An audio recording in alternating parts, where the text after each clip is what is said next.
Kviečiu kartu išsivirti aukso vertės gydantį skystį naminį jautienos sultinį. Kad jis būtų išties gydantis, naudokite ekologiškos mėsos kaulus, morkas, svogūną. Užpilame vandeniu.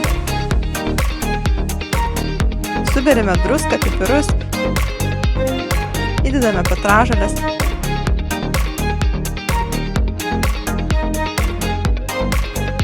Uždengiame dangčiu, patikriname sandorumą ir nustatome slėgį.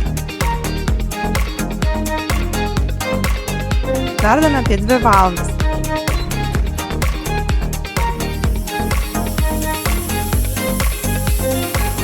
Išjungus kaitrą palaukiame, kol slėgis sumažės, pilame į indą ir skanaujame. Toks sultinys turi daug naudos sveikatai, jis gydo virškinamąjį traktą, yra gausus kolageno, todėl ypač naudingas odai, sąnariams ir plaukams. Skanaus!